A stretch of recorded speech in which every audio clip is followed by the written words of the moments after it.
My mother said I should have been a teacher. I guess that's part of the whole teaching thing. Those folks and the other folks will help you. You have questions, we have answers. We won't ask for money. Unlimited support, email, phone. Once you're a client, you know, we don't have a limit of 10 phone calls or 5 hours or something. We'll help you. And the one thing that drives my wife and her boyfriend, who is my younger son, is that we'll work like past dinner. Like the phone rang and Jeannie and I'll be eating and she says, "Do not answer that." I said, but I'm looking at it and I said, well, it's an important client. I gotta answer it, sorry. Don't hit me. So, I mean, it drives Justin, sometimes will go up to her and slam the computer shut and turn off her phone and say, "Enough!" So, we're always around for you guys. We even work weekends and, you know, it's insane. It's kind of sorry because, you know, you should have a life, but anyway. Important, we have an encrypted key to electronically upload your proposals, which speeds the process. A lot of our competition does not have an encrypted key. We went out and got one, and we can upload stuff electronically, and it really does make things faster for you. Jamie and I have a background in radio. In fact, that's how we first met, is professional radio, oddly enough. And so we have this thing called FedBiz Radio on our website, where we interview people and have fun, and it's really neat. It's a free show. Listen to it. We have the GetBiz webpage, which Jenny painstakingly put together. Our clients get this list. It's got like 400 links to agencies and everything to help people find work once you have your schedule. Low rates, no hidden charges. We don't demand a percentage of your business and blah, blah, blah. We give discounts to veteran-owned companies. How many people are here are vets? Okay, in there. All right. Good. Okay. If you're a veteran, you get a discount. And fully tax deductible. Don't forget, fully tax deductible, 1099s.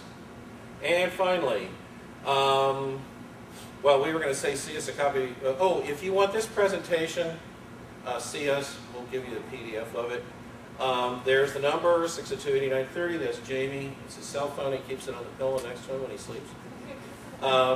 He's at jamie@gsaproposal.com. That's our website address. I know it's lazy to call your company the website. Okay, I get that. I'm not the most creative person. And when I looked into that website address, I thought, oh, the heck with it. I'll just use that for the company name. And be sure to listen to FedBiz Radio. And now, questions from the floor. Yes? You had a statistic saying that 80% of proposals that did not have assistance from a professional firm were rejected. Right. Do you have any statistics showing what percentage of proposals that were professionally assisted, what the success rate is? The success rate with us, no, I don't have that, and that 80% is a kind of a variable number. It depends on, some proposals are almost like MOBAs. The project management one, if you don't have help and you go for a MOBA's proposal, I can tell you that 100% of those are getting rejected. That's a long story. All I can tell you with us is, have we had proposal rejections? Initially we have. We worked through them, and on the second, in a couple instances, the third attempt, they got through.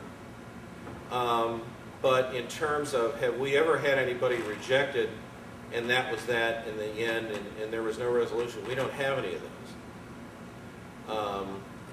It's a tough nut to crack only because GSA scatters these requirements, and if you're not somebody who is familiar with contracting, it's just a virtual certainty that no matter how hard you read that, you're going to get something wrong.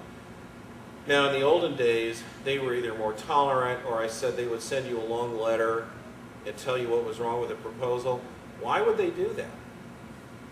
To help get a proposal that works for them, right? Because they know probably you're going to resubmit, and they might as well show you what was wrong. Those days are over. Now you just get a one-page letter that said, thank you for your interest, you're rejected. And I don't know which is worse, getting a 5 to 10 page letter of rejection and all the help, and watch your heart drop, or getting a one-page letter saying thank you for your interest? Me, I think the latter one is worse. Yes? Would it be wise to, how do you find out if they're looking for products that you sell before you go through the process of getting accepted? That's a really good question. The question is, how do you know what they're buying before you go through the trouble of doing this? There are a couple of ways to know what the requirements are currently. If a requirement is more than $25,000, there's a website, fedbizops.gov, that will list that. The only problem with fedbizops.gov is that once a requirement goes there, as a federal buyer, a former federal buyer, I can tell you, and I know this is a mortal sin, but sometimes by the time they get there, they pretty much know who they want already, and the competition is for show, which I think stinks, but they're, nobody's stopping that practice. But the real answer to your question, sir, is this is why you have to go out and market and find out who is buying, what agencies, what kinds of agencies are buying the kinds of things that you're selling. Now, that's one thing that our GetBiz website does very well. It plugs you into a lot of different people throughout the federal sector. So if you have any questions about whether or not something is going to be purchased, those people generally have the answers. So that's one of the things that I like about the GetBiz webpage that Jenny put together.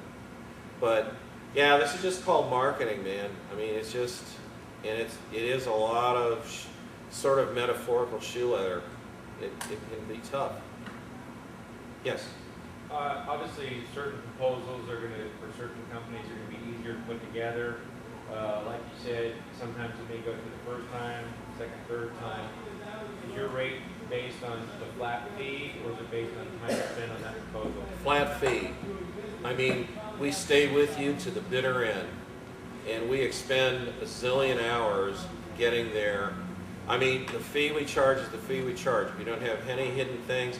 The only other thing you have to pay for, other than our fee, and you'd have to pay this anyway, is the open ratings charge of $175, and we don't get that.